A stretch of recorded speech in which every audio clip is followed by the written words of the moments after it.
Então vamos voltar então para conversar um pouco mais sobre direitos humanos. Agora a gente vai falar um pouco sobre pessoas em situação de rua, né? Então é bom lembrar que não existe nenhum tratado específico sobre pessoas em situação de rua também, em nenhum sistema, nem da ONU, nem da OEA, né? Porque essa questão da situação de rua geralmente é tratada a parte da moradia e não da situação de rua especificamente, né? Apesar de ter alguns relatórios da ONU sobre essa questão da situação de rua, que eles, né, falam homeless people, né, pessoas sem casa, né? Mas é um assunto um pouco, né, até brasileiro, assim, em termos de normativa, tem bastante coisa no Brasil, a gente vai falar um pouquinho sobre isso. Então, lembrando, né, o Plano Nacional de Direitos Humanos, PNDH, ele trata também algumas questões sobre essa questão que afeta diretamente pessoas em situação de rua. Então, o PNDH fala da questão da mobilização nacional para reduzir o número de pessoas sem registro civil de nascimento e documentação básica, né? Então, prevê realização de mutirão para emissão de registro civil de nascimento e documentação básica.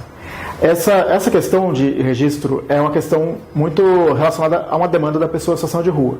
Então, né, uma grande parte das demandas é essa questão de registro, falta de registro, pessoas que, às vezes, tiveram uma condenação criminal e daí precisa regularizar a documentação, porque a pessoa fica com direitos políticos suspensos após a condenação criminal. Então, tem todas essas dificuldades, né?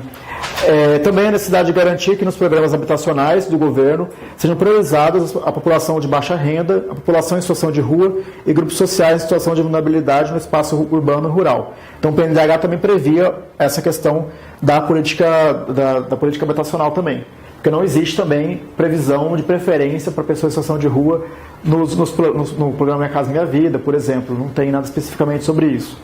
Então, também o PNDH trouxe também a garantia de qualidade de abrigos e albergues, bem como seu caráter inclusivo, a implementação de espaços essenciais para a higiene pessoal e centros de referência para a população em situação de rua e a criação de programas de formação, qualificação e inserção profissional de geração de emprego e renda. Então, questão de previsão de albergue, que esses albergues também sejam referenciados, tenham centros de referência, pessoas em situação de rua. Então, aqui, né, a gente tem os CRES-POP, né, que é o Centro de Referência Especializado em Assistência Social para pessoas em situação de rua, que é importante vocês darem uma olhada, né, vocês vão estudar isso na parte de infância e juventude, principalmente. Tem lá o nome operacional do SUAS, né, vocês devem ter visto no edital da parte da pessoa em situação de rua. Essas normas operacionais do SUAS, que é o Sistema Único da Assistência Social, ela traz umas questões também sobre a qualificação dos serviços, né, a pessoa em situação de rua. Dando uma dica bem, né, direta à questão da infância e juventude, né, vocês têm que lembrar que tem que ler, não é só o ECA. O ECA, na verdade, às vezes nem cai na primeira fase.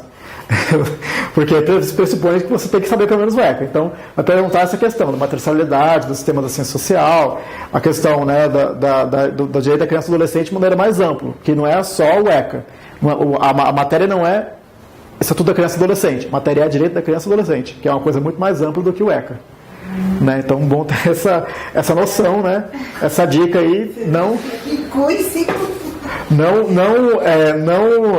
fiquem... Ou seja... abre bastante, porque... E, na verdade, assim, apesar de parecer uma coisa bem absurda, é o que você precisa na prática, na atuação prática.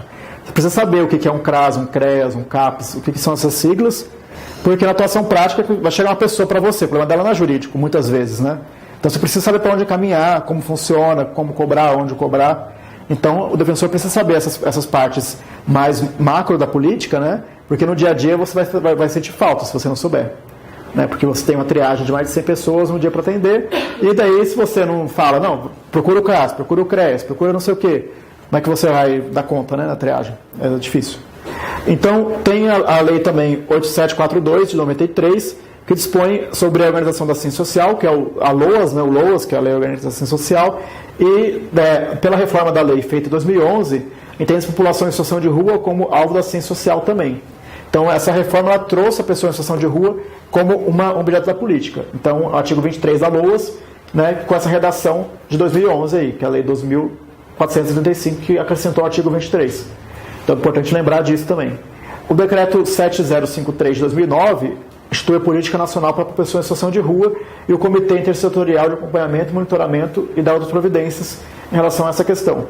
Então, ele estabelece diretrizes nacionais a serem seguidas pelos estados, municípios, para implementar direitos da população em situação de rua. Então, é legal ler esse decreto. Esse decreto ele cai bastante na prova da Defensoria. Inclusive, o meu concurso, na segunda fase, era para fazer uma ACP para pessoa em situação de rua idosa.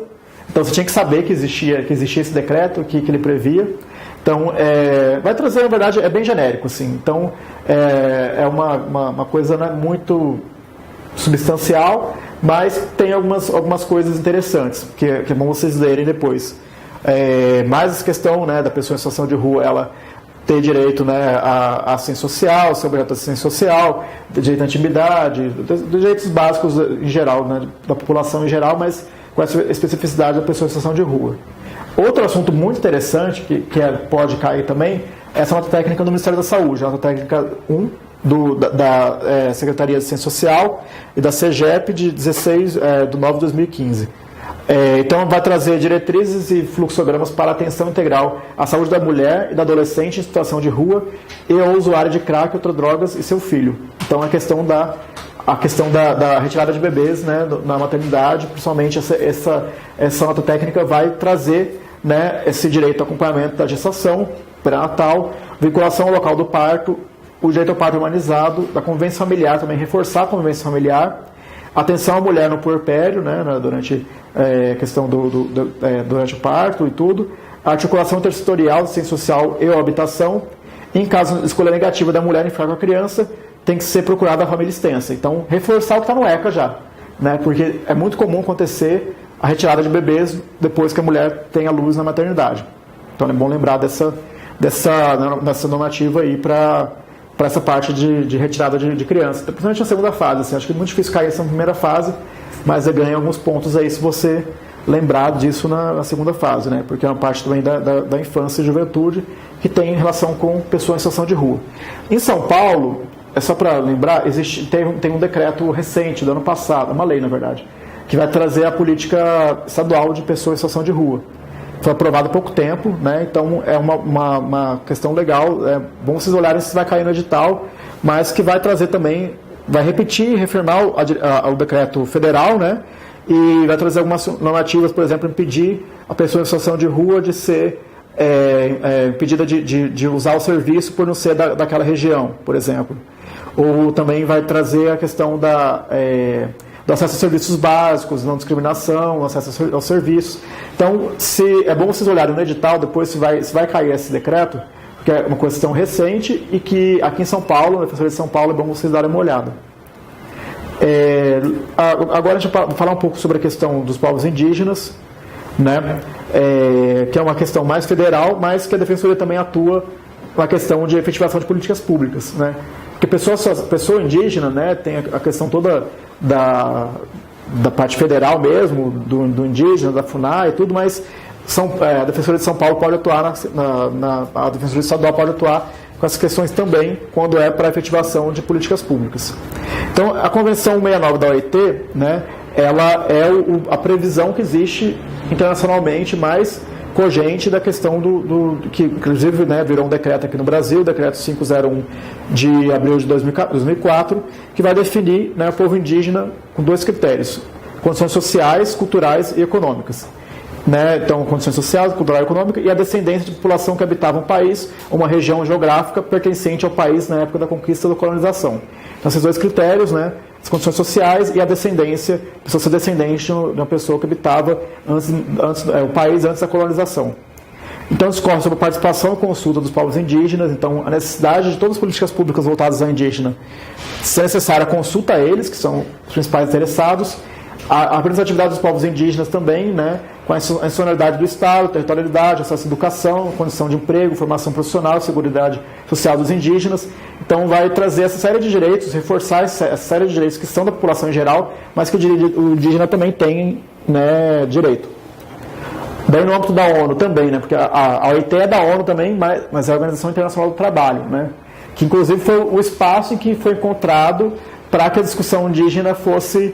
Porque se você for ver, a OIT ela trata de relação de trabalho, mas na ONU era um ambiente onde as pessoas eram mais progressistas e que dava para fazer alguma coisa. Por isso que é uma convenção da OIT. É bom lembrar disso. Né? Organização Internacional do Trabalho. não que é o espaço que tinha para construir esse tipo de discurso e, né, esse tipo de fundamentação para proteger, né, o indígena. Antes até da gente lembrar da Convenção da OIT, né, logo depois, em 2007, foi aprovada a Declaração das Nações Unidas sobre os Direitos dos Povos Indígenas, que foi redigida pelo Conselho de Direitos Humanos da ONU, e é uma soft law, né, aquela questão de que não é um tratado especificamente, uma declaração. Vai trazer o direito à autodeterminação, que não é relacionada à emancipação política, porque é bom lembrar que no direito internacional existe a autodeterminação dos povos, que é aquela questão do que os estados eles podem, né, não podem mais ser subjugados por outro estado, né? Então a questão da dominação colonial dos países que eram é um direito dos povos se autodeterminarem, deles escolherem o seu futuro, as suas leis, o seu governo, né, e não serem tutelados, né, porque existia ainda aquela questão de Estado tutelado daquela época da colonização ainda, principalmente dos países africanos, países asiáticos ali na Índia, né, existia aquele sistema de protetorado na ONU, mas isso foi caindo e os países têm direito à autodeterminação. A autodeterminação indígena, nessa declaração, não é relacionada à emancipação política, ou seja, não é o Estado indígena ser, né, emancipado do Estado nacional, né? Tem a menção, então, expressa a manutenção da integridade territorial do Estado, né, porque os Estados eles vão declarar uma coisa, né, para prejudicar a soberania do Estado. Essa autodeterminação vai contra o relativismo cultural? O quê? Relativismo cultural. Sim, tem essa questão, né, essa disputa entre, né, universalidade e relativismo, né? Se você não pode interferir numa cultura em razão ali de existir, né? Existe primeiro aquela questão de você deve interferir porque os direitos são universais e você, para garantir, por exemplo, que não haja massacre de bebês gêmeos, você tem que interferir, né? E essa autodeterminação, na verdade, vai na questão da autonomia, não está relacionado, mas vai garantir a autonomia, pelo menos interna ali, deles fazerem uma gestão interna, pelo menos do território e do autogoverno. Então, assim, eles não são uma entidade, um Estado-nação, mas pelo menos a autonomia deve ser garantida, né, ao povo indígena. Então deve ter essa interferência, essa ingerência externa, mas aí tem a questão territorial, desde que isso não viole leis do país, assim. Mas isso é muito discutível, assim, isso não é muito simples, até é bom vocês terem bastante cautela na hora porque isso existe aí essa discussão, principalmente o Boaventura ele fala bastante dessa questão do multiculturalismo e da universalidade, né? Tem um livro, tem um artigo dele, se vocês colocarem, multiculturalismo, eu não lembro o título exatamente, mas se vocês colocarem multiculturalismo, universalidade, Boaventura de Souza Santos, aparece o artigo. E é um artigo bem interessante que ele vai trazer bem essa questão aí, acho que ele trata também um pouco de indígenas, assim, mas essa questão dessa dicotomia entre até que ponto você pode interferir ou não, né? E daí ele vai traçar ali os direitos humanos mestiço que ele fala, que é a questão dos direitos humanos que respeita e que você deve sempre pensar nas normas, porque isso tem a ver com conflito de normas também, né? As normas que sejam que abarquem mais as diferenças, né? E que aquilo seja algo construído, conversado e, né? É uma questão bem interessante, bem específica também.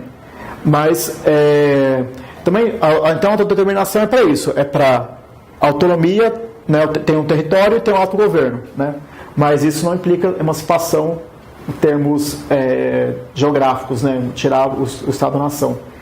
Também tem a questão do conflito entre regras indígenas e normas internacionais, né, as normas devem estar em conformidade com a norma internacional de direitos humanos. Então essa declaração ela vai falar, não, tudo bem, existe um ordenamento jurídico indígena, mas só que mesmo esse ordenamento ele também se subsume às regras internacionais de direitos humanos, porque na verdade ele não deixa de ser mais um ordenamento, né? Então tem essa pretensão, né, também de que os direitos humanos tem a questão do multiculturalismo, do relativismo cultural, mas para garantir direitos humanos você não pode, né, a pretexto de defender ali uma autonomia do indígena, aceitar certos tipos de práticas, né?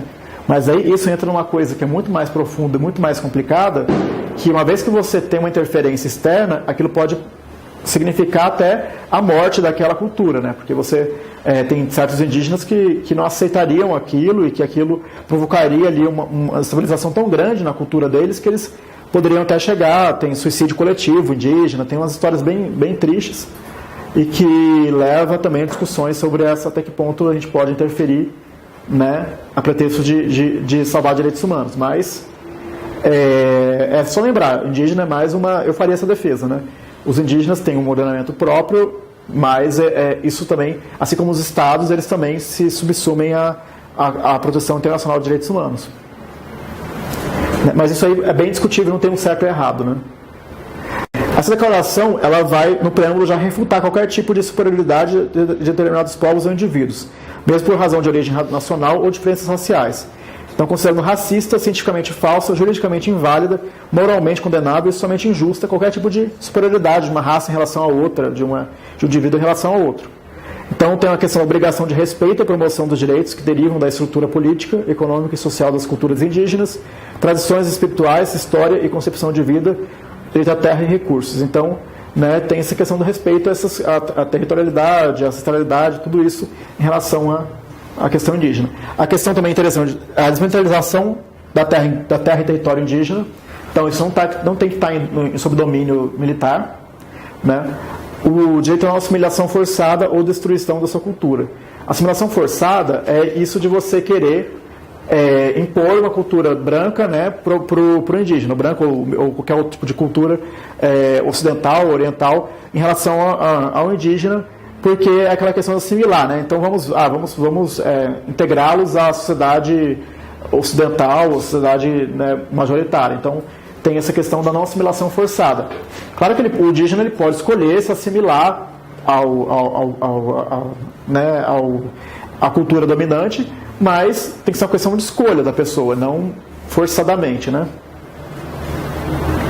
Outra questão também é o direito ao consentimento livre, prévio, informado e consulta para adoção de medidas legislativas ou administrativas que os afete.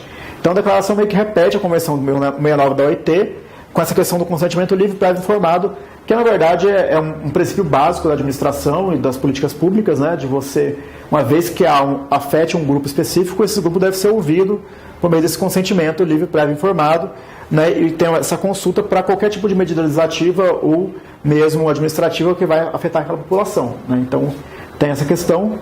Tem a questão também do direito à reparação por subtração indevida de qualquer propriedade cultural, intelectual, religiosa ou espiritual. Então, né, eles têm que ser reparados também se há uma apropriação cultural dos saberes tradicionais, né, desses povos. Também o direito a manter suas culturas, né, então o direito à propriedade material, porque eles têm uma propriedade material de conhecimentos, né, de medicina, de plantas, né, que pode ter um valor econômico. Então eles têm direito à propriedade material.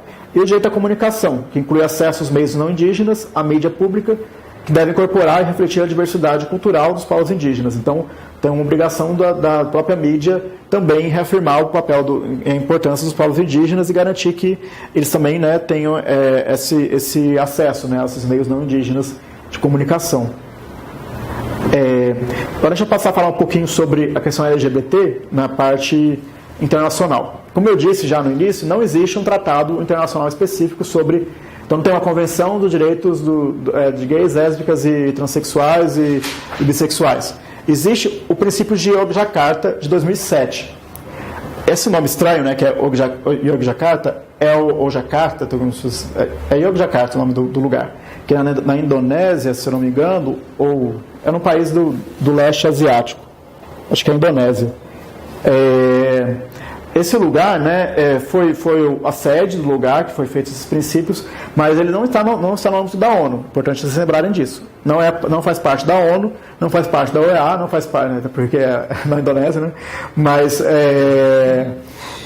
são princípios, assim como a regra de Brasília, assim. Então, a regra de Brasília também não é um tratado, não é uma convenção, são princípios. Então, uma série de estudiosos da temática LGBT se reuniram em Yogyakarta, né, uma espécie de conferência, e produziram essa normativa, que na verdade não é normativa, são princípios, é uma declaração acaba sendo internacional porque faz parte, são vários estudiosos de vários países que se unem para discutir a temática LGBT e fazer os princípios que é como se fosse um embrião para eventualmente um dia surgir algum tratado, alguma declaração. Mas como os países, né, eles têm muita diferença, muita divergência na questão LGBT, e tem países que inclusive tem pena de morte, né, para pessoas, para gays, lésbicas e transexuais, isso não encontrou espaço na ONU para fazer nenhum tipo de tratado específico. Né? Apesar de que a discriminação, né, em razão da orientação sexual também é uma forma de discriminação, que daí entra naquelas questões da discriminação do Pacto Internacional de Direitos Civis e Políticos, né, dos direitos econômicos, sociais, culturais, se houver uma discriminação em razão disso, né, do acesso a serviços e tudo, mas é uma forma de discriminação, né, mas não tem um tratado específico que trata desse tema. Esse princípio de Yogyakarta, ele foi produzido por integrantes do painel internacional de especialistas em legislação internacional de direitos humanos, orientação sexual e identidade de gênero. Então ele vai prever várias coisas que são meio que diretrizes e interpretações interessantes desse painel de especialistas, né? Eu estou colocando isso aqui porque isso cai também, eu já vi questões sobre isso, e é o que a gente tem hoje para interpretar direito LGBT, mas de maneira mais compilada, né?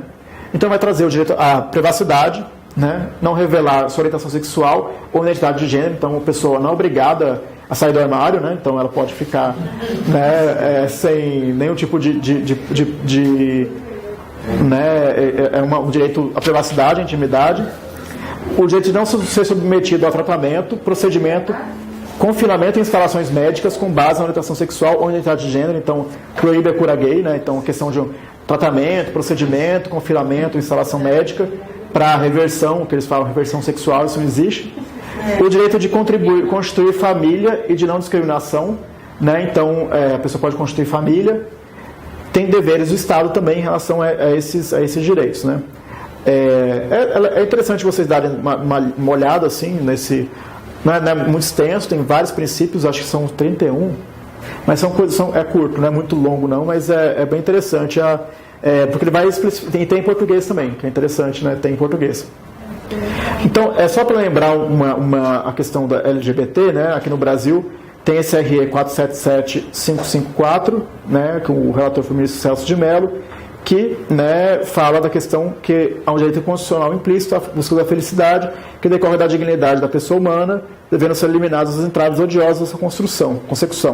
Por isso, no campo da orientação sexual, a união homoafetiva é tida como equiparada à entidade familiar, devendo ser adotada a favor de parceiros homossexuais as mesmas regras de incidência das uniões heterossexuais, em especial no direito previdenciário e no campo das relações sociais e familiares. Então, é aquele RE, né, histórico que equiparou as uniões homoafetivas às uniões estáveis não homoafetivas, heteroafetivas. E é interessante notar que depois foi editada uma resolução do CNJ em que permite que o cartório faça, né, certidões de casamento de pessoas do mesmo sexo. E importante também lembrar que recentemente o STF também decidiu, a CNJ na verdade, emitiu uma nova resolução permitindo que pessoas transexuais também façam, né, a retificação de assento diretamente no cartório. Mas isso não tem regulamentação ainda, né? Então tem só essa determinação, mas está sendo cumprido na prática e também avançou bastante, porque não exige o processo sexualizador, um laudo médico, então ele permite que a pessoa vá e faça essa retificação, mas não está sendo aplicado ainda, porque ainda falta uma regulamentação mais detalhada, né? E o Núcleo Pessoa da Diversidade tem tentado se debruçar sobre isso também.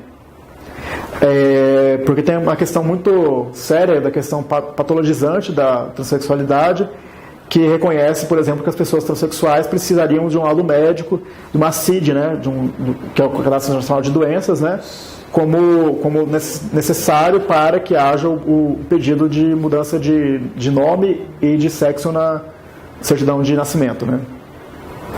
Então tem aqui a resolução conjunta número 1 também do Conselho Nacional de Combate à Discriminação de Política Criminal e Penitenciária, que garante que pessoas transexuais e travestis presas dos direitos a serem chamadas pelo nome social, tratamento às mulheres transexuais compatível com o concedido às demais mulheres. Tem também essa resolução aí, né, para tratar as pessoas trans também como de acordo com a sua identidade de gênero. Né? Então, acho que essa questão também de acho que identidade de gênero, orientação sexual, vocês têm essa clareza do que é cada coisa, né? Que identidade de gênero... porque a orientação sexual não se confunde com identidade de gênero. A pessoa ela pode ser uma mulher trans, ou seja, nasceu com sexo biológico masculino, mas se identifica com sexo biológico feminino, e ser lésbica, ou seja, ela tem atração sexual por uma mulher. Então ela nasceu com sexo biológico masculino, se identifica como uma mulher, mas sente atração sexual por uma mulher. Então tem essa diferença. A orientação sexual é diferente, é outra coisa. A pessoa pode ser trans e ser heterossexual, na verdade, né?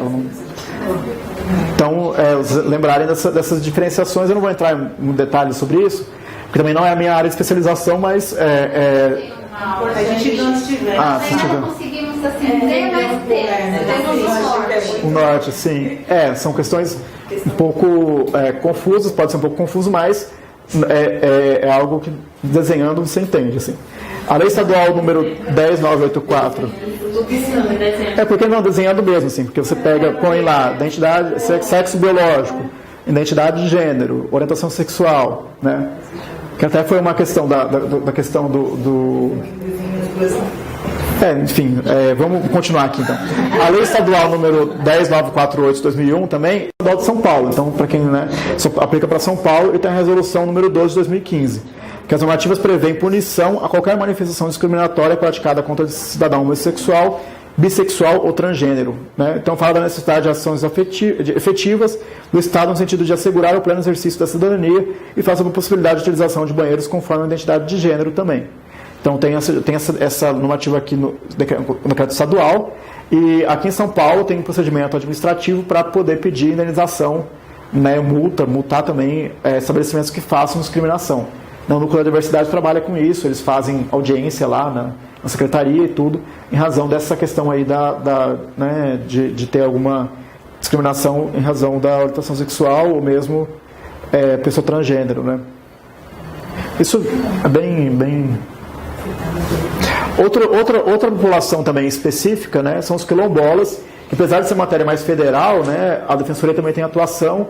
Vamos lembrar que o Vale do Ribeira, né, tem várias comunidades quilombolas, até o Toshio, né, que é o defensor do Vale do Ribeira, trabalha bastante com essa questão de acesso à educação quilombola, acesso mesmo acesso à água, a questão até de ruas mesmo, que possa ter acesso de pessoas mesmo às comunidades quilombolas. Então já teve ação civil pública nesse sentido, de garantir acesso à água, acesso à educação, né, porque muitas vezes o poder público retira, né, esse tipo de equipamento do local e as crianças não têm acesso. Né. Então é bom lembrar que o artigo 68 do Ato de Disposição Constitucional Transitória, né, o ADCT, então, porque Constituição, a gente tem que lembrar que não é só aqueles artigos, tem uma parte a mais, que é o DCT, que tem ainda, né, vigência até hoje, apesar de ser a disposição constitucional transitória, né, mas que tem alguns dispositivos que são interessantes você dar uma olhada. E o artigo 215 e 216 da Constituição determina, então, a regularização territorial das comunidades quilombolas e protege suas culturas. Então, tem essa previsão específica. O decreto 4887, de 20 de novembro de 2003, ele regulamenta o procedimento para identificação, reconhecimento, delimitação, demarcação e titulação de terra ocupada por remanescente das comunidades dos quilombos, né, que trata o artigo 68. Né. Então é importante lembrar desse artigo. Isso aqui é mais matéria federal, mas é uma previsão constitucional da parte dos quilombolas. Né. Tem uma instrução normativa também 49 do INCRA, que regulamenta esse procedimento para identificação, reconhecimento, delimitação, demarcação, desintrusão, titulação e registro de terras ocupadas por quilombolas, do artigo 68, e a portaria 98 da Fundação Cultural Palmares, que institui o cadastro geral da remanescente de comunidades do quilombo, da Fundação Cultural Palmares, e regulamenta essa questão. Então tem um registro das comunidades, passa por um processo de análise antropológica e tudo, para ser reconhecido como uma comunidade quilombola. Isso gera uma série de direitos e de previsões em razão da questão, né, da titulação e do reconhecimento de que aquela população é remanescente de quilombo. A questão da migração, agora, A gente tem uma nova lei aí de imigração, que eu vou pensar alguns pontos interessantes para vocês saberem. Apesar de ser uma matéria mais federal também, ela tem a Defensoria do Estado também tem atuação na área de refugiados e imigrantes, acesso a políticas públicas em geral e também na questão de guarda, né, divórcio, essas questões às vezes vem para a gente também a parte estadual também lida com isso e tem umas especificidades também em relação à migração. Então, a Lei 13.445 de 2017, nova lei de migração, revogou o Estatuto do Estrangeiro. O Estatuto do Estrangeiro tinha uma série que ele é de 49, né? Bem antigo, né? Precisava mesmo de uma revisão. A própria palavra estrangeiro é uma palavra que elas tem aquilo estrangeiro é aquele que é estranho, de fora, né? E ela tem uma série de termos que não eram muito, né, muito precisos, né? Isso e também essa lei 818 de 49 que trata da perda, aquisição e requisição da nacionalidade. Não, o Estatuto Estrangeiro não é de 49, é depois, mas essa lei que é de 49, mas então, que essa lei trata da perda, aquisição e requisição da nacionalidade. Então, a imigração é muito mais ampla do que o Estatuto do Estrangeiro. Então, tem vários artigos com viés protetivo de direitos humanos, aplicando ao migrante que vive no Brasil e ao brasileiro que vive no exterior também, né? Porque vai trazer algumas normativas ali para o emigrante e o imigrante, o que sai e o que entra no país. Então, ao migrante garantida em condição de igualdade com os nacionais, a viabilidade do direito à vida, a liberdade, a igualdade, a segurança, a propriedade, assegurando também direito à liberdade civil, social, cultural e econômica.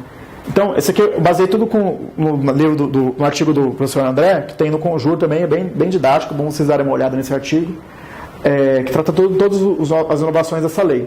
Mas é importante lembrar que o imigrante ele tem o mesmo status, né, do que o nacional, em termos legislativos na Constituição, assim, tem ali os mesmos direitos devem ser garantidos ao migrante e ao nacional, os direitos básicos, né, os direitos fundamentais devem ser garantidos em igualdade de condição. Então, o direito social, não é porque ele é migrante que ele não vai ter direito à saúde, à educação. Porque tem essa questão claro que existem algumas diferenças do migrante com do migrante com nacional, alguns cargos, né, para ser, por exemplo, o ministro do STF tem esse brasileiro nato, daí tem da STJ não, né.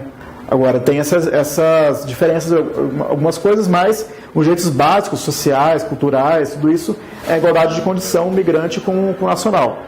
Então, tem a questão da abolição da discriminação e proibição do arbítrio na entrada, permanência e saída compulsória do migrante, né, com o direito de ser informado e de obter assistência jurídica integral. Então, aqui parte o papel da DPU também de assegurar na entrada que não haja qualquer tipo de arbítrio, né, então, porque existia muitas questões de a pessoa entrava no país e tinha uma série de exigências que não estavam na lei, e daí isso gerava uma arbitrariedade na entrada do país. Tem a questão da regularização dos migrantes, que é a racionalização das hipóteses de visto, com destaque para o visto temporário para a acolhida humanitária, que é um visto novo, né? Previsão de autorização de residência, a simplificação de dispensa recíproca de visto ou de cobrança de taxa e emolumento consular, definida por mera comunicação diplomática. Então, tem essas questões mais que vai garantir acesso aí até à justiça mesmo né, dessa pessoa que é migrante e refugiada. Então, o integrante de grupos vulneráveis e indivíduos em condição de insuficiência econômica são isentos de pagamentos de taxa e emolumentos consulares para concessão de visto ou para regulação migratória. Então, isso é um avanço muito grande, né, porque as pessoas chegam no Brasil muitas vezes sem recurso algum, né? Então, tem também o regulamento do impedimento de ingresso, assegurado que ninguém será impedido de ingressar no país por motivo de raça, religião, nacionalidade, pertinência a grupo social ou opinião política, possibilitando, então, a responsabilização dos responsáveis pela prática de ato arbitrário na zona primária de fronteira, que é a zona onde recebe os estrangeiros, né? Então, isso, né, mesmo na fronteira ali, né, tem a posto da Polícia Federal, que muitas vezes arbitrariamente mandava a pessoa de volta para o país, mas, né, a pessoa não pode ser impedida por entrar no país em razão dessas questões discriminatórias, né? Então, acesso igualitário livre dos migrantes a serviços, programas e benefícios sociais, bens públicos, educação, assistência jurídica integral pública, aqui entra a Defensoria Pública do Estado também. Então, pessoa de outro país tem também acesso à Defensoria Pública de maneira integral, né? Trabalho, moradia, serviço bancário e seguridade social. Então, todos os direitos que tem o nacional, assim, né, salvo algumas exceções, mas em geral, os direitos básicos ele tem esse direito. Então, a retirada compulsória também foi regulamentada com destaque para novas regras: repatriação, deportação e expulsão, além da previsão da atuação da Defensoria Pública da União nos procedimentos que inibem atos arbitrários ou discriminatórios. Então, porque antes não tinha isso, a pessoa era deportada, expulsa do país e não tinha alguém para defendê-la, né? Agora tem essa previsão da Defensoria da União fazer essa defesa. Então, tem previsão sobre asilo, proteção da pátria também, a pátria da pessoa que não tem pátria, né? Que ela, às vezes, perdeu a nacionalidade e gerou a condição da pátria, ou o país não existe mais, e daí a pessoa ficou sem pátria também. E a pátria, a nacionalidade, é uma das formas de você adquirir direitos, de você, né? A gente não pensa muito nisso, mas se você não fosse brasileiro, você não ia ter uma série de direitos que você tem, né? Ou se você não tivesse nacionalidade alguma, porque para você ser... porque é parado ao estrangeiro. A pátria dele tem até uma normativa internacional própria para que haja a extinção dos apátridas, né? Assim, extinção dessa figura da apátrida, para os países eles fomentarem a naturalização, a absorção daquela pessoa na sua nacionalidade, né? E então tem um mecanismo para redução da patridia, né, que é essa figura da apátrida, e normas referentes à ocupação, opção da nacionalidade e naturalização. Então vai trazer todas essas questões aí, mais de a pessoa optar por uma nacionalidade brasileira ou né, ter dupla nacionalidade, tudo isso. É legal ver os vetos também, né, porque isso é o que mais cai, né? O que foi vetado nessa lei, né? Então a garantia do direito à livre circulação dos povos indígenas em terras tradicionalmente ocupadas, e o relativo à anistia e regularização migratória. Então tem essa questão aqui da livre circulação dos povos indígenas em terras tradicionalmente ocupadas. Eles entenderam que não fazia parte dessa norma, mas aí tem a questão da migração indígena também, por isso que tinha sido incluída, mas aí não foi vetado. E também essa questão, né, a anistia e regularização migratória também, esse artigo 116, agora na cabeça eu não vou lembrar exatamente o que ele prevê, mas é bom depois dar uma olhada também. Eliminou a previsão do acesso a serviços públicos de saúde ao visitante, mas pode ser superado pela previsão constitucional de universalização do direito à saúde. Então, o visitante, né, aquela figura, a pessoa que está passando aqui pelo Brasil, tinha previsão de que teria direito ao acesso à saúde. Mas aí isso foi vetado. Né? Mas não quer dizer que ele não tenha direito, porque não é que foi proibido. Né? Quando foi vetado, quer dizer que não tem previsão expressa. Mas, se você, pelo artigo, né, do direito à saúde, que é universal, tem como mesmo visitante não precisa de seguro de saúde, né, para ser atendido aqui no Brasil.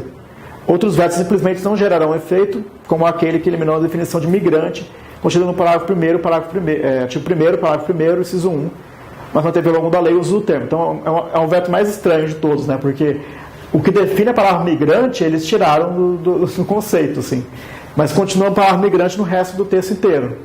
A questão do migrante, que daí tem algumas classificações, né? O migrante, daí tem o imigrante, a pessoa, o emigrante, e tinha algumas definições e eles tiraram essa definição. Também não faz muito sentido. Então, dentro desse tema também existe a Convenção Internacional sobre Proteção dos Direitos de todos os trabalhadores migrantes e dos membros de suas famílias. Isso aqui é uma convenção da ONU. Uma convenção específica vai proteger o trabalho do migrante, né? Então isso aqui é interessante, mas o Brasil não assinou. Né? Mas é bom vocês saberem, porque pode perguntar isso, que o Brasil, ele é o único país do Mercosul que não é signatário do acordo, que está em vigor desde 2003. Essa convenção internacional, né, os países que ratificam são os países de origem de trabalhadores migrantes. Então, os países, né, que tem os países de saída, né, as pessoas que saem do país, são os países que geralmente ratificam essa convenção. Ela trata juridicamente igualmente, né, os trabalhadores migrantes legais e ilegais. Então, vai trazer proteção ao trabalho para o migrante, tanto legal quanto legal. Né? A relatora da ONU para a forma de escravidão contemporânea defendeu em 2012 que o Brasil ratificasse. A RPU de 2017 também, isso é interessante. Lembra aquela questão da revisão periódica universal? Da questão da Noruega, que recomendou ao Brasil para que, né, desmilitarizasse a polícia? A RPU também, em 2017, ano passado, recomendou ao Brasil que assine a convenção. Né? É inaplicável aos refugiados e apátridas, salvo exposição encontrada na lei nacional. Então, assim, a convenção, como uma convenção internacional, ela limita um pouco o aspecto. Então, vai falar só do imigrante econômico, né? Aquele imigrante que vai ao país para procurar trabalho, né? E não do apátrida e do refugiado. Mas se a lei nacional disser que também estende, também estende. Muitas vezes eles fazem isso, principalmente na ONU, para poder ter mais ratificação do tratado. Então, tem tratado também que prevê que só vai começar a valer a partir de X número de ratificações. Então, tem essa previsão também, né, se você quiser se comprometer até aqui, né, tudo bem, até mais um pouco, melhor ainda. Então, eles fazem diversos mecanismos, né, para que haja uma ratificação do tratado, mesmo que seja com limitações, com reservas, com algumas ponderações em relação ao tratado. Então é importante lembrar disso também. E tem um comitê de monitoramento do corpo do tratado também, que vai prever ali a questão desse monitoramento que eu disse, né, da questão tanto do documentários gerais, né, vai interpretar o tratado, quanto também de petições para, né, apuração de violações, relatórios, tudo isso também é previsto. Existe também a Convenção sobre a Eliminação de todas as formas de discriminação racial, da ONU, né, que define discriminação racial. Agora a gente voltou na parte de cota de novo, isso que ficou meio destacado, mas é só para lembrar, porque aqui eu não sabia se ia dar tempo de falar dessas questões também, mas aí eu preferi deixar mais no final, porque pelo menos aqui a gente foi até o básico que eu queria falar com vocês hoje, mas a gente vai continuar com as questões que eu coloquei a mais aqui.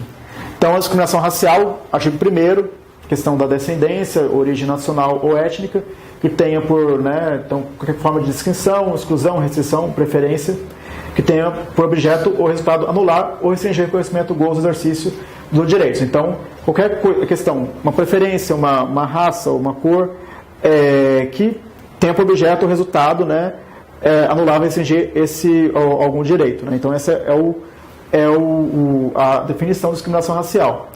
Tem deveres estatais somente para ações negativas, que é não efetuar nenhum tipo de ato, prática de discriminação racial, e não encorajar, defender ou apoiar a discriminação racial praticada por uma pessoa ou organização qualquer. Então aqui é interessante que o Estado tem o dever de não intervir para ação negativa, né, de se abster de fazer algo, mas também, né, de evitar que certa organização ou pessoa pratica esse tipo de ato. Né? Então também tem uma obrigação aí mais de controle das ações internas. Né? E tem ações positivas também, que daí a gente volta naquele papo que a gente já teve de ações afirmativas, medidas especiais temporárias, né? E tem uma de criminalização também, que é importante, que é a parte criminal, que na defensoria gera uma série de discussões, né? Porque as pessoas elas vão falar, não, mas a gente não pode ficar defendendo a criminalização das condutas, porque o direito penal ele não pode expandir para todas as condutas. Mas aí, assim, em direitos humanos, né, a gente tem que ter essa noção, que a criminalização para os direitos humanos é uma questão, é um instrumento. Né, você criminalizar uma certa conduta para que haja uma mudança social. Né, então, assim, na matéria de direitos humanos, a gente, claro que tem que existir essa visão, né, que própria da defensoria, de que a punição não é o caminho para todos os tipos de demanda, mas isso lá fora, assim, nos tratados, é pacífico de que certas condutas devem ser criminalizadas. Assim, né? E daí isso gera uma série de discussões internas na defensoria, mas que é importante vocês saberem que para os direitos humanos existe aí uma vertente bem forte do punitivismo e das questões, né, do reconhecimento de identidades e como instrumento a criminalização. Professor, só uma dúvida, por exemplo, quando tem esse mandado de criminalização na matéria de direitos humanos, isso é vinculado obrigatoriamente ao encarceramento ou não? Por exemplo, você pode criminalizar a conduta para tentar resolver de outras formas? Quando fala criminalização, é a criação de tipos penais, geralmente nesse sentido, né? Mas assim, você pode entender essa palavra de maneira até de punições administrativas, multa, esse tipo de demanda também. Mas assim, por exemplo, vinculam a criminalização ao cárcere em si, né? Não necessariamente vai gerar uma prisão, um carceramento, mas o simples fato do poder simbólico do direito penal, né, de você criminalizar uma conduta que pode gerar uma condenação, essa condenação não necessariamente vai ter que ser para o cárcere, até porque, se você pensar no sistema interamericano, né, há uma série de jurisprudências que falam do superencarceramento, da necessidade dos países também fazerem políticas públicas para que não haja carceramento. Né, então, criminalizar também não significa colocar na cadeia necessariamente, mas você aquele poder do direito penal de passar uma mensagem, de você que isso também é bem criticado no termo da defensoria, mas assim, de você que uma certa conduta seja utilizada para gerar uma modificação do pensamento daquela pessoa, de gerar uma modificação daquela conduta, né? Mas nem sempre vai ser o melhor instrumento para uma série de coisas, né?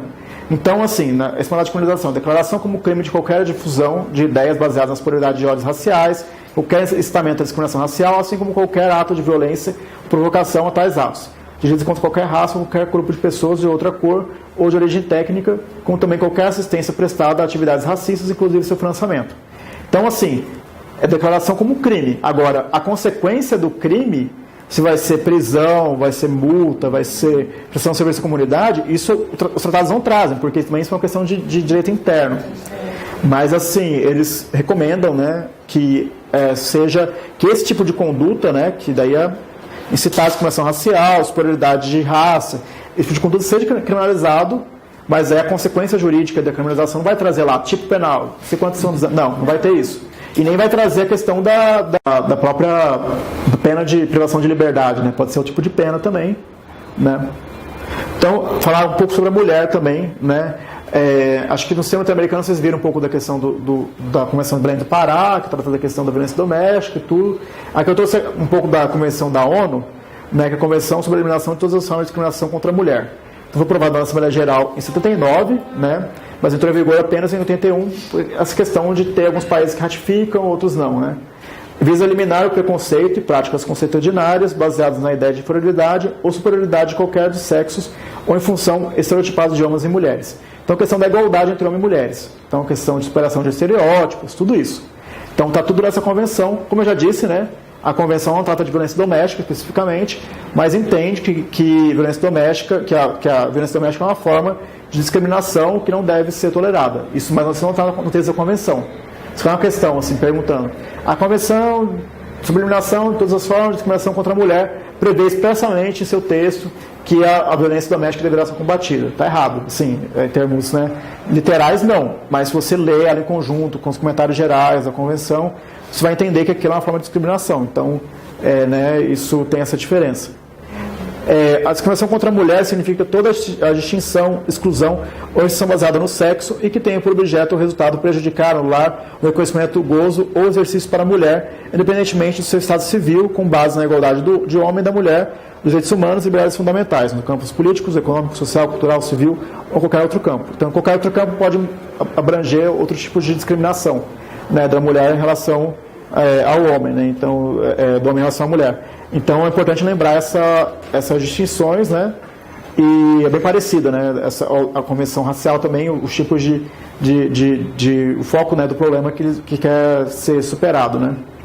Também traz, então, direitos iguais aos dos homens para adquirir, mudar ou conservar sua nacionalidade. Então, porque às vezes, acontecia muitas vezes, a mulher casava com o homem e necessariamente pegava a nacionalidade do marido. E daí isso, ela perdia a nacionalidade dela, às vezes perdia os direitos em relação à nacionalidade. Então, prevê então que tem que ter direito igual, se o homem também perde a nacionalidade ou né, pode escolher, ou qualquer tipo de consequência que advenha dessa questão da nacionalidade, tem que ser igual para o homem e para a mulher. Então não pode ter uma diferença. Tem uma lei, assim, por exemplo, que diga: mulher casada, a mulher ao se casar perderá a nacionalidade e abdicará a nacionalidade do marido. Essa lei seria discriminatória e estaria, né, incompatível e inconvencional em relação a essa convenção. Né? E ainda em todos os assuntos relativos ao casamento e às relações familiares. Então também não pode ter previsão, né, para a mulher, diferenças em relação ao homem, para as questões familiares também. O emprego, né, o direito à mesma oportunidade de emprego, os mesmos critérios de seleção, direito à promoção, estabilidade no emprego, direito à igual remuneração também. Então, também tem mandado de criminalização contra a discriminação, então determina que sejam criados crimes para evitar essa discriminação, e tem medidas especiais de caráter temporário para acelerar a igualdade do ato, como ações afirmativas também tem nessa convenção. Então, não é só a convenção da discriminação racial, da mulher também tem essa previsão de ações afirmativas, como previsão, por exemplo, né, de certos partidos terem uma quantidade de mulheres, ter uma previsão em relação a isso, né? medidas também para alterar os padrões socioculturais da conduta, e medidas para suprimir tráfico de mulheres e exploração de prostituição. Também tem essa parte mais específica da exploração da prostituição e tráfico de mulheres também na Convenção. Agora eu vou falar de um caso específico que o Brasil foi condenado, além do Maria da Penha, né, que vocês devem saber mais do que eu, até essa parte, né, gerou da comissão, né, não foi da corte, o Brasil ainda não tinha reconhecido a competência da corte quando o caso aconteceu, e daí gerou, né, a formação da Lei Maria da Penha. Isso é geralmente mais tratado. Agora tem também o caso da Silva Pimentel, né, que é um caso que foi decidido pelo comitê, o CIDO, né, o Comitê de Direitos que trata dessa questão da Convenção para a Eliminação da Discriminação contra a Mulher. Esse caso é bem interessante porque ele é um dos únicos casos que o Brasil foi não condenado, exatamente porque o comitê não faz sentença. Os comitês eles fazem uma resolução que gera uma responsabilidade do país em relação a essa questão. Então, o caso da Aline Silva Pimentel, ela tinha 28 anos, uma mulher negra, moradora da Baixada Fluminense, Rio de Janeiro. Ela faleceu em novembro de 2002, no 6º mês de gestação, 5 dias após ela entrar no hospital da rede pública com sinais de gravidez de alto risco, por falta de atendimento básico de obstetrícia apropriado. Então, no dia 10 de agosto de 2011, o CIDOL, que é esse Comitê para a Eliminação da Discriminação contra a Mulher, que faz o monitoramento do tratado, né, da Convenção, condenou o Brasil no caso da Aline, né? Então, o que é esse caso da Aline é interessante? Então, é um contexto de violência contra a mulher, né, no sistema de saúde. O caso da Aline é importante porque ele, né, previu, então, garantir o direito à mulher a uma maternidade segura e o acesso de valor razoável ao serviço de emergência obstétrica, adequado em conformidade com o exposto na Recomendação Geral número 4024 sobre mulheres e saúde. Então, a Recomendação Geral do Comitê já previa essas questões da mulher em relação à saúde da mulher. Então, treinamento básico adequado, acho que vocês já viram, né? Tem outras resoluções, sentenças que prevê essa questão do treinamento do Estado, né? Em relação para evitar esse tipo de conduta se repita, né? Então, os profissionais de saúde tinham que ser melhores, né, treinados, né, em relação ao direito à saúde reprodutiva da mulher, inclusive tratamento médico de qualidade durante a gravidez e parto, e também assistência emergencial obstétrica oportuna. Também garantir os recursos efetivos, no caso em que os direitos à saúde reprodutiva da mulher tenham sido violados, e dispor de treinamento para membro do judiciário e para o operador do direito também, porque chega no judiciário, o judiciário não sabe nada de saúde da mulher, e daí isso precisa ser superado também, porque não adianta você ter um direito violado, você leva ao judiciário, o judiciário fala, não, isso não é uma violação, né? A questão da violência obstétrica é muito séria, assim. Garantir também instituições de saúde privadas cumpram com os padrões nacionais e internacionais relevantes sobre assistência à saúde reprodutiva, porque a Aline ela foi levada por uma instituição privada depois, e mesmo assim não foi atendida de maneira adequada, e acabou falecendo. Garantir que sanções adequadas sejam impostas aos profissionais de saúde que violam o direito à saúde reprodutiva da mulher. Então, sanção, novamente, não falo em crime, mas em sanção para pessoas que não atendem adequadamente.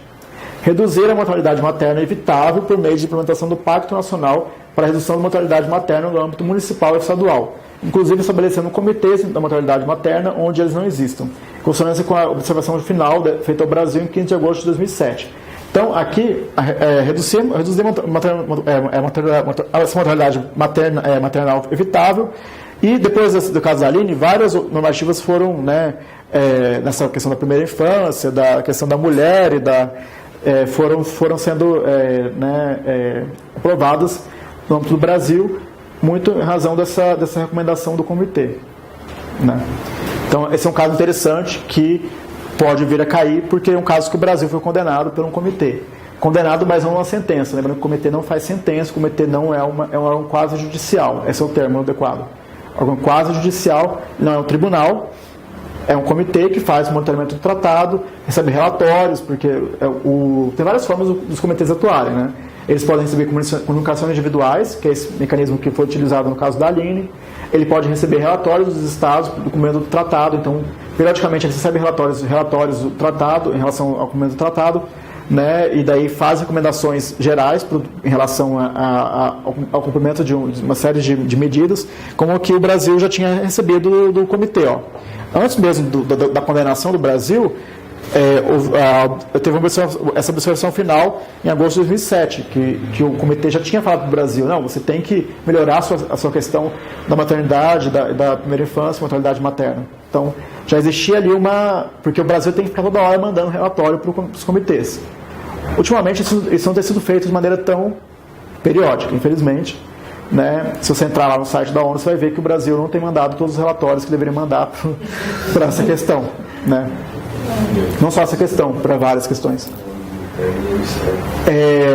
Falar um pouco sobre a criança e adolescente no âmbito internacional também, que é outro ponto. Né? Então, tem a concepção da questão do desenvolvimento integral da criança, né? Reconhecendo como um verdadeiro sujeito de direito que exige proteção especial, absoluta prioridade.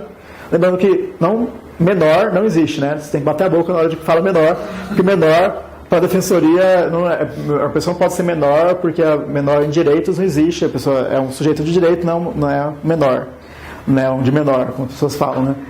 Criança ou adolescente, né? Criança é 12 anos, adolescente acima de 12 para cima, né? Então, lembrar, mas o conceito, é interessante lembrar disso. Na convenção, não é esse conceito do ECA. Criança é todo ser humano com menos de 18 anos. Então, ele não faz distinção de criança e adolescente. Menos de 18 anos é criança. A não ser que, em conformidade com a lei aplicável à criança, a maioridade seja alcançadas antes. Então, porque daí o tratado tinha que dar um jeito de países que reconhecem a maioridade a partir de 16 anos também poder ratificar. Então, se o país, né, reconhece uma maioridade alcançada de maneira anterior, então vale o que o país diz. A promulgação pelo decreto 9.900 eu tomei errado isso aí.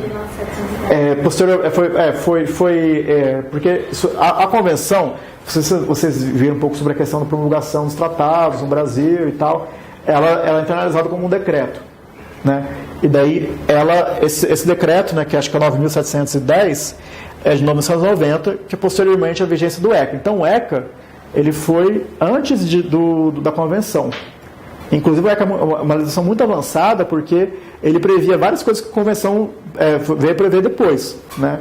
Então o Brasil teve um papel também importante na elaboração da convenção, né? Que o Brasil fora do país ele tem um papel muito, muito importante, e os países da América Latina em geral, de promover e de incentivar e de, na verdade, até de evoluir os direitos humanos, né? Porque ele prevê várias coisas interessantes lá fora, assim, faz discussões, levanta pautas e faz uma litigância lá fora, mas quando chega aqui dentro... Então, mas é importante saber disso também, que o Brasil, no cenário internacional, o Brasil não é um país que se foge à pauta. Hoje mudou um pouco, mas principalmente nessa época, o Brasil era um país muito, muito, né, que reafirmava os direitos humanos e tudo, né? Então, alguns direitos como proteção ante a separação dos pais também tem. A proteção para não ser levada ilicitamente ao exterior, que é a questão do sequestro internacional de crianças, né?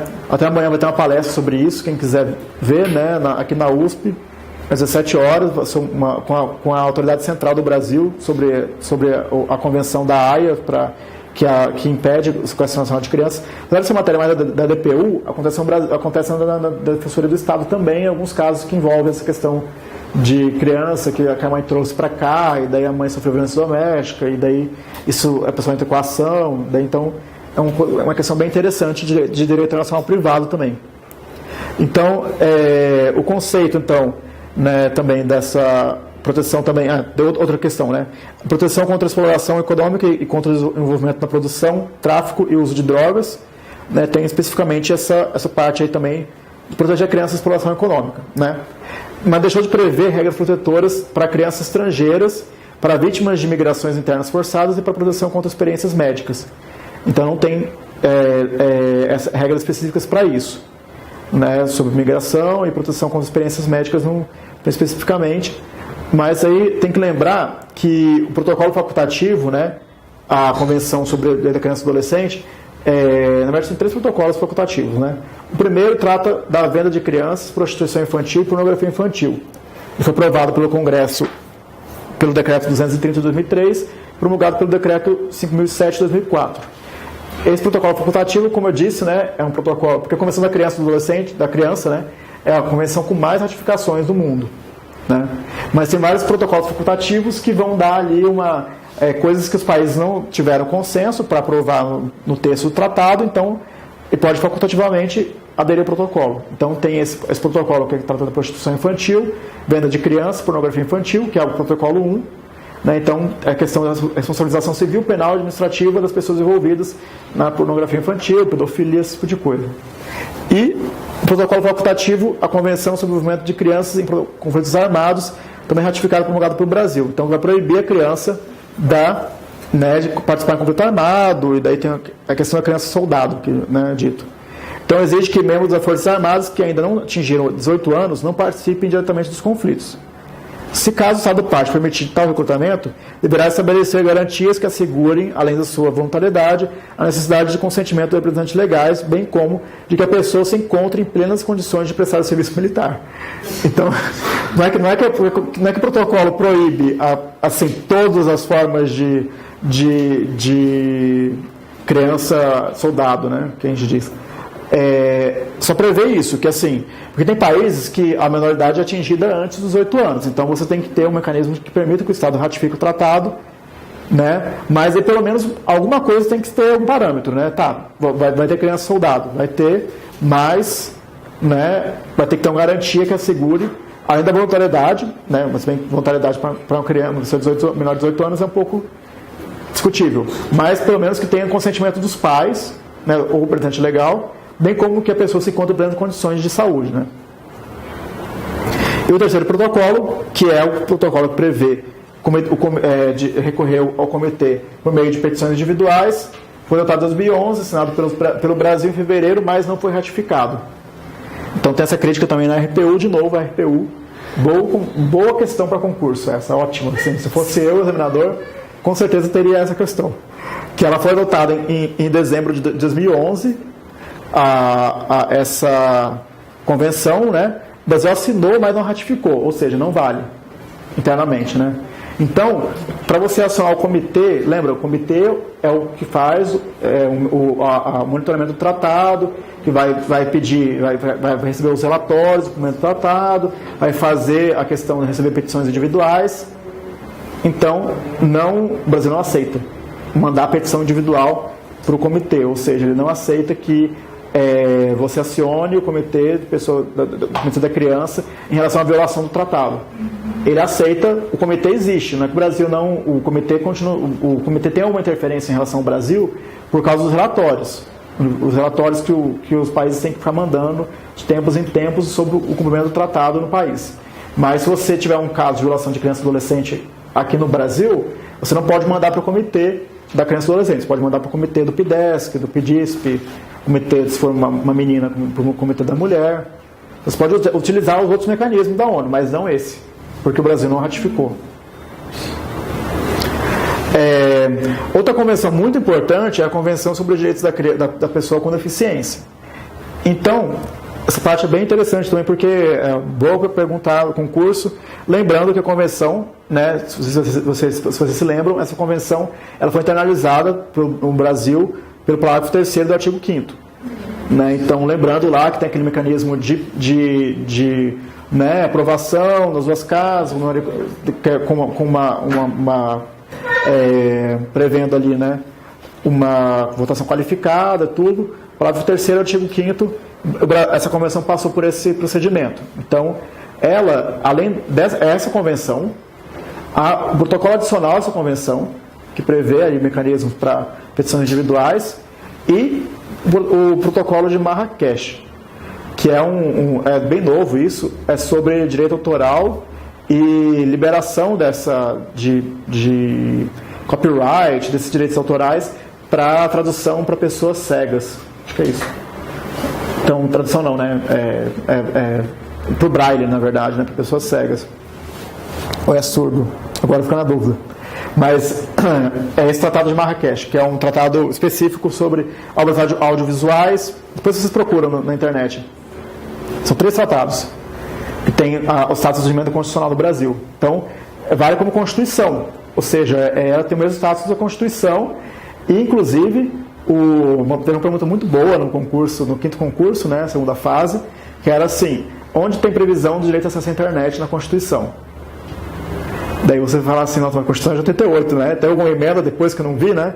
Daí você tinha que lembrar que a Convenção de Nova York é a Constituição, do mesmo jeito que a Constituição, e que tem uma previsão específica, para a Convenção da Pessoa com Deficiência, 2007, se eu não me engano.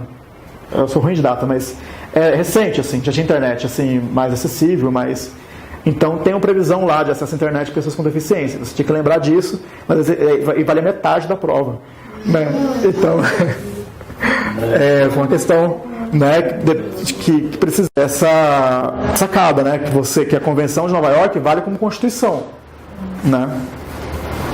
Então essa convenção ela define pessoa com deficiência aquelas que têm impedimentos de longo prazo de natureza física, mental, intelectual ou sensorial, os quais a interação com diversas barreiras podem obstruir sua participação plena e efetiva na sociedade em igualdade de condições com as demais pessoas. Então tem essa, né, pode ser física, mental, intelectual ou sensorial, né? A pessoa pode ter alguma questão de transtorno mental, isso pode ser caracterizado uma deficiência. Mas é sempre bom lembrar que os impedimentos, né? Impedimento, interação com as diversas barreiras, obstrua a participação plena e efetiva na sociedade. Então, lembrar desses conceitos, né? Barreira, né, pode ser física, mental, intelectual, sensorial, e que na interação ali com essas barreiras a pessoa não tem a mesma forma de igualdade de participação na sociedade. Então, a discriminação significa qualquer diferenciação, exclusão ou restrição baseada em deficiência, com propósito ou efeito de impedir ou impossibilitar o reconhecimento, o desfrute ou exercício em igualdade de oportunidades com as demais pessoas de todos os direitos humanos, liberdades fundamentais, nos âmbitos políticos, econômicos, social, cultural, civil ou qualquer outro. Abrange todas as formas de discriminação, inclusive a recusa de adaptação razoável. A gente vai ver o que é adaptação razoável também. Então, se tem qualquer tipo de discriminação nesse sentido para a pessoa com deficiência, é uma forma de discriminação que deve ser reparada e evitada, né? Significa as modificações e os ajustes. O que é adaptação razoável, né? Significa as modificações e ajustes necessários e adequados que não acarretem um desproporcional ou indevido quando requeridos em cada caso, a fim de assegurar que as pessoas com deficiência possam gozar ou exercer igualdade de oportunidades com as demais pessoas, todos os direitos humanos e liberdades fundamentais. Então, é a questão de você adaptar o ambiente porque é aquela ideia de que a pessoa com deficiência, o ambiente dela que cria barreiras, né? Então, a deficiência dela, na verdade, a deficiência em si não é o problema. O problema é que é o ambiente dela que cria barreiras para que ela tenha o mesmo acesso e esses direitos que as pessoas em geral. Então esse é o problema da questão da deficiência, assim, o problema que gera discriminação, né? Porque se todas, por exemplo, pessoa que tem baixa estatura, né?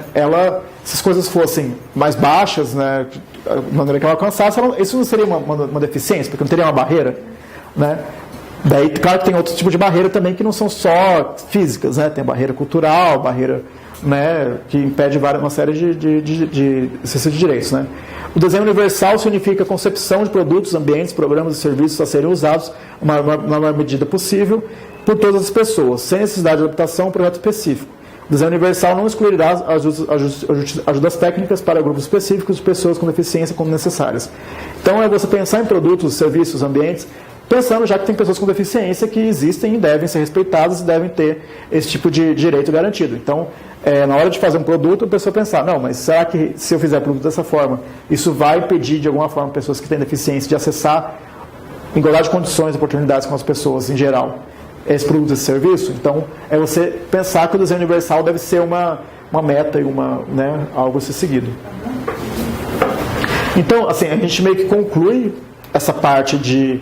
A pessoa com deficiência, essa parte ela tem vários meandros, várias coisas interessantes que é bom vocês darem uma olhada, assim, mas de maneira geral, assim, acho que os pontos mais importantes são esses que mais caem, né?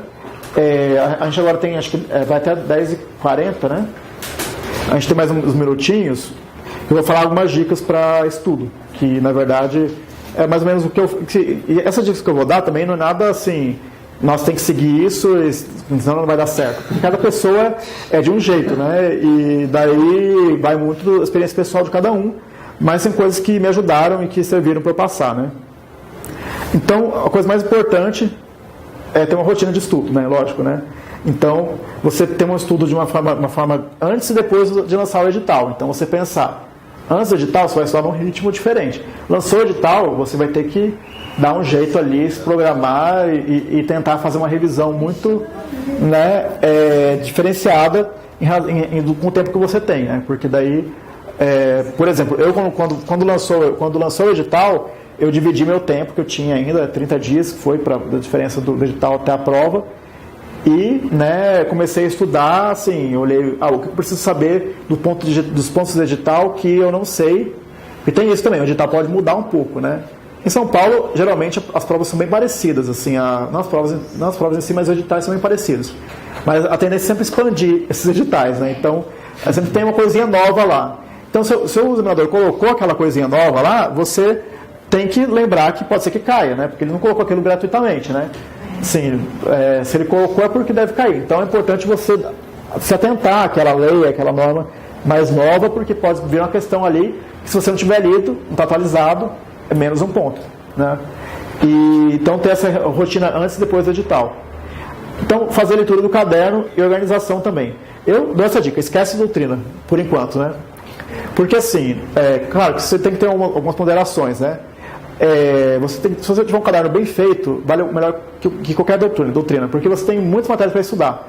Então, se você pega um assunto e aprofunda muito, não vai ser útil, assim. Não vai ser útil, vai ser mais difícil você ter um aproveitamento melhor. Porque você tem muita matéria, muita coisa para memorizar. Então, se você tiver um caderno, pelo menos o básico, você tiver bem solidificado, você não precisa aprofundar muito no assunto específico, porque não vai ser aquilo que vai te fazer você passar, porque precisa de uma pessoa mais generalista. Então, você tem que ter uma noção básica de tudo, assim.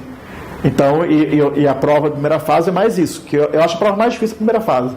A segunda fase tem métodos de você estudar e de dar certo que eu acho que é bem... que dá certo se você seguir algumas dicas também para a segunda fase. Mas a primeira fase você tem que saber tudo de maneira mais ampla e não aprofundar muito as coisas assim, porque vai ser perda de tempo e você não vai dar conta de ler tudo, né? Aprofundar em matérias sem qualquer base anterior. Então, isso vale a pena, né? Então, se tiver que escolher aprofundar, aprofunde naquilo que você não sabe nada, assim, ou que você tem muito pouca noção, né? Direitos humanos é uma matéria que geralmente as pessoas não tiveram na faculdade, ou que foi muito mal dado, ou que, né, a pessoa, para onde que eu corro, né? Porque direitos humanos depende de você ter um conhecimento básico de direito internacional, anterior, uma base sobre ratificação de tratados, como funciona o direito internacional, toda essa questão, porque os direitos humanos tem que geralmente cobra direito internacional de direitos humanos, que é um ramo específico do direito internacional, né? E daí você lembrar disso, né, e você saber que existe os direitos humanos é um tema muito amplo, né, que existe uma série de coisas e às vezes não dá tempo de você estudar tudo também. E exige uma atualização muito grande, você saber os casos da corte, saber alguns casos específicos também dos comitês, saber essa parte aí, né, toda de Programa de Ação de Viena e como que os direitos humanos foram construídos no mundo e quais são as evoluções, os temas mais quentes, as coisas que estão acontecendo hoje também, né, no cenário internacional, porque é isso que vai ser cobrado. E isso geralmente não tem livro muito específico para direitos humanos, né?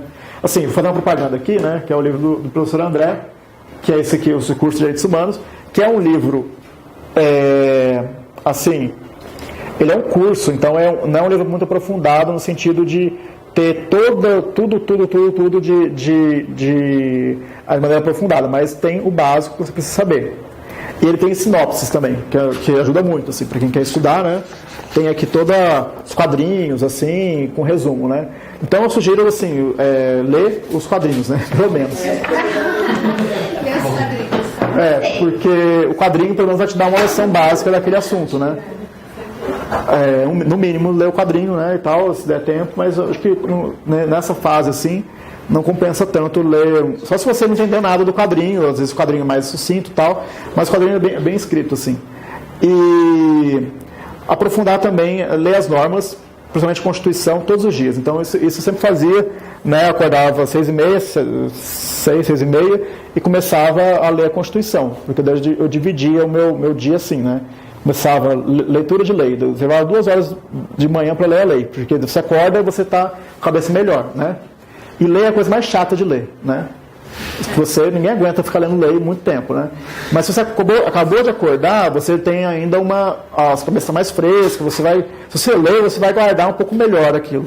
Então, sugiro ler a lei, primeira coisa do dia, ler a lei, né? E não só as leis, né? As normas operacionais do SUAS, né? Toda essa questão mais do edital, né? Claro que você não vai ficar lendo coisa que não está no edital, mas você lê, porque é ali que vai fazer a diferença do que eles vão diferenciar os candidatos, né? Porque eles pode ser que não caia nada do que você está estudando mais genérico, eles vão querer coisas específicas, né? Então, eu sugeriria ler as leis e fichar as leis, é outra dica também que eu dou, porque você leu a lei e parece que entrou por aqui e saiu por ali, né? O que eu fazia? Eu comprava fichas mesmo, assim, na papelaria, e falava, eu vou fechar essa lei inteira em uma ficha.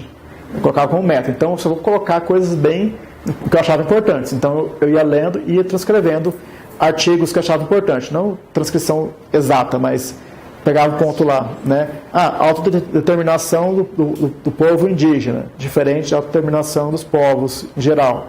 Daí fazia esses mapas mentais, assim, esse tipo de descrição, assim, para depois, quando eu precisasse fazer uma revisão rápida, eu já tinha aquilo ali de maneira mais clara. E você pensar, estou lendo a lei, isso aqui é muito estranho, que coisa estranha, né? Isso aqui, que nada a ver essa lei aqui, né?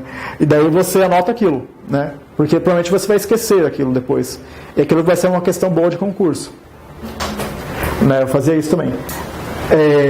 Outra questão, lei informativa do STF e STJ, súmula de jurisprudência mais relevante. Então, tem hoje, né, o Zero Direito, né, que é a melhor coisa que inventaram, né, que tem todos os informativos sistematizados, e eu sempre lia.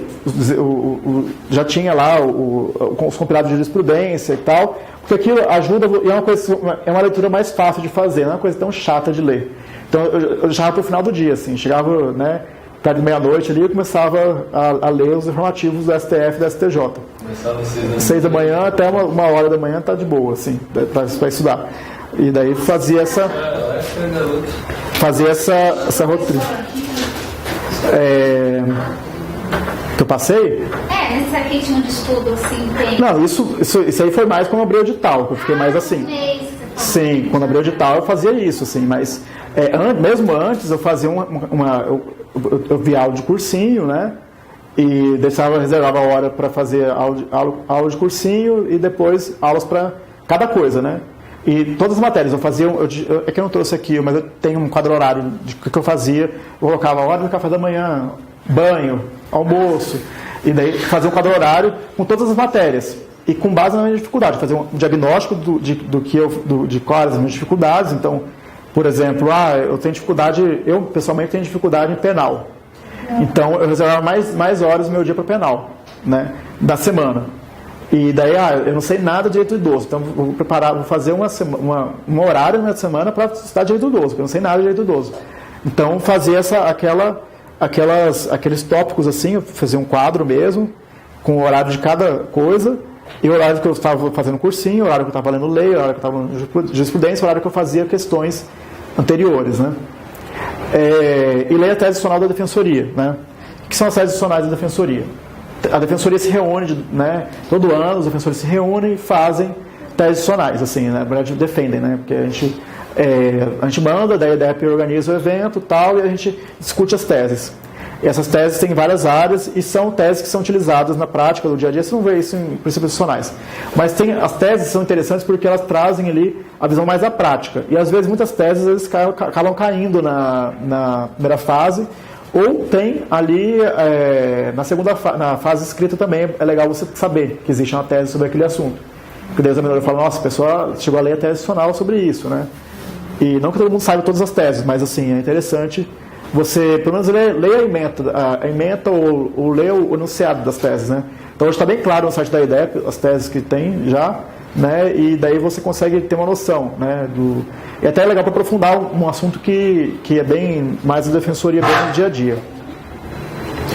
Outra questão também, procurar grupo de estudo na internet ou fazer um com amigos, né? Então, se procurar alguém para você se juntar e fazer grupos de estudo, porque é uma forma, porque assim, é sempre uma forma de socializar também um pouco, né? Porque eu saí daquela questão do estudo solitário, assim, e você ter, né, alguém para poder dividir angústia, tirar dúvida, trocar ideia.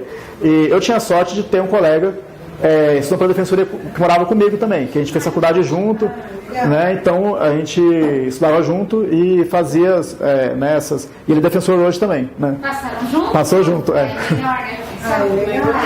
Então, né? Ele é defensor Piracicaba hoje, então é bem bacana você ter pessoas também que estão com o mesmo objetivo que você, mas cuidado com as amizades que você faz também, porque se tem gente que bota para baixo, a gente fica. Não, daí não. Pessoas positivas, por favor, né? Porque tem gente que também tem muita competitividade. E tem que lembrar, a competição é com você mesmo, né? Não é com outra pessoa. E quanto mais generoso você é com as pessoas, mais generosidade você recebe de volta também. Então, não ter pensamento egoísta, não vou passar esse material para fulano porque ele vai.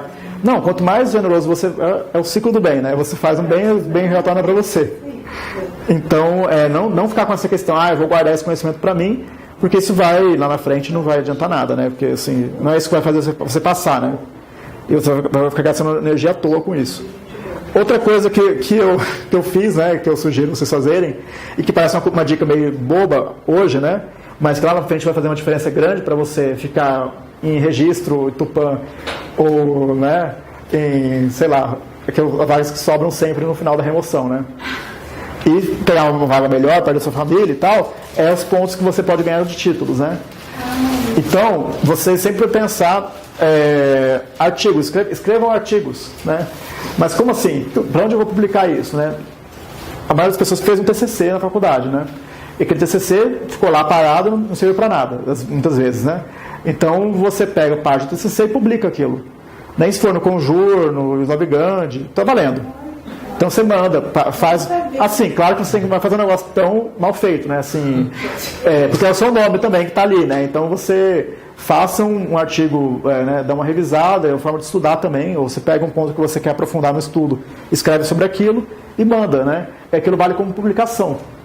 E conta ponto na diferença lá na hora de você ser, né? Você ficar no. Porque a prova da defensoria, por exemplo, você faz todas as etapas. No final, dá uma nota cheia, né? Então, de 0 a 10. Daí, mais a isso, acrescenta um ponto, até um ponto no final da nota. Então, você... dá uma diferença muito grande. Todo mundo fica de 5 a 6, assim. Não tem muita diferença de primeiro lugar para o último, assim. Porque todo mundo meio que 5 é 10, né? Passou com 5, tá ótimo. Então, porque é bem... né? As notas são bem baixas, assim, né? Não vai acreditando que você chegar lá tirando um 10, assim, porque é difícil você tirar um 10, né? Então, a somatória geral tem que dar 5, né, que é o mínimo, e daí, a nota geral, e daí, acrescido a isso, você tem até um ponto. Mestrado, doutorado e tal, mas aí, assim, o que é factível fazendo para estudante de concurso é artigos, né, assim, que já estão prontos. Lembrar de assinar pelo menos 5 peças ao ano. Isso aqui, na verdade, na Defesa de São Paulo, eles pedem mais o tempo do OAB. Eu não vi exigirem uma cópia de peça. Mas vai saber o dia de amanhã, né, então... Seguro morrer de velho, vocês pelo menos assinem 5 peças ao ano, que é mais ou menos isso. Tirar a OAB por causa da prática, né? Porque você tem que ter o tempo de prática depois de formado. Estudar na biblioteca ou local muito silencioso, sem distrações. Isso aqui é meio pessoal, mas eu sempre ia estudar fora, assim, ou me policiava bem para não ficar, né? E também tirar tempo para si, né? Hora de estudo é hora de estudo. Diversão é diversão, então lembrar disso, né? Se você está se divertindo, não fique pensando que você deveria estar estudando, porque aquilo faz parte da sua vida, da sua saúde mental. Né? Primeira coisa é isso, você vai estar estudando, porque daí você está fazendo, você tem que fazer as coisas na hora certa, né? Quando você estuda, você está estudando. Se você está fazendo, né, se divertindo, você está se divertindo, faz parte e é necessário, porque se você não fizer isso, você pode ter algum problema mental, alguma coisa, depressão, e não é legal. Então, fazer resumo de ficha, usar a rede social como fonte de estudo. Eu não saí do Facebook, não saí de lugar nenhum, assim. Tem gente que não tem gosta muito, né, assim, de ficar vendo a vida alheia, né? Mas usa como fonte de estudo. Curte lá aqueles monte de Conjur, não sei o quê, tá atualizado, né? E bloqueia pessoas que não acrescentam nada, né? E daí deixa o seu feed de notícias só com coisas jurídicas por um bom tempo, né? Daí você faz, revisar, porque daí tem gente que fica só postando coisa que não leva a lugar nenhum. Então, bloqueia a pessoa um tempo, né? E depois você... Né? Daí revisar sempre matérias pelos cadernos, eu sempre fazia isso. Revisa a matéria pelo caderno. A repetição é a mãe de ensino, né? Então, repete. Vai e volta. Imprime o edital e riscar o já estudado. Isso aqui é legal de fazer, assim. Imprime o edital, né? O último edital e vai riscando. Já vi isso, já vi aquilo. Então, isso, não sei o que é isso, para onde que vai isso, então joga no Google, né? Melhor coisa, usa o Google para estudar. Wikipedia, se for, né? Para uma noção básica, você tem que ter do assunto, né? Fazer concursos menores com matérias afins, eu fazia isso também. Abrir o edital para concurso de procurador jurídico de Pontal, né? Que foi um concurso que eu fiz, né? Nesse ano onde ficava Pontal, era perto de Ribeirão, onde eu morava, então eu fui lá fazer, mas eu não vou ficar estudando não quero ser procurador jurídico de Pontal, né? Então eu vou pegar o edital do procurador jurídico de Pontal e vou ver quais matérias são iguais à da defensoria. E vou tentar estudar e me esforçar para ir bem nessas matérias, pelo menos. Então eu fazia essa comparação de estudos e garantia alguma coisinha também. Vai que demora muito tempo, né? Eu passei para escrevente jurídico, daí eu fiquei... Depois, antes da fase oral, eu fiquei 30 dias como escrevente. E fez muita diferença na hora da antiguidade, né?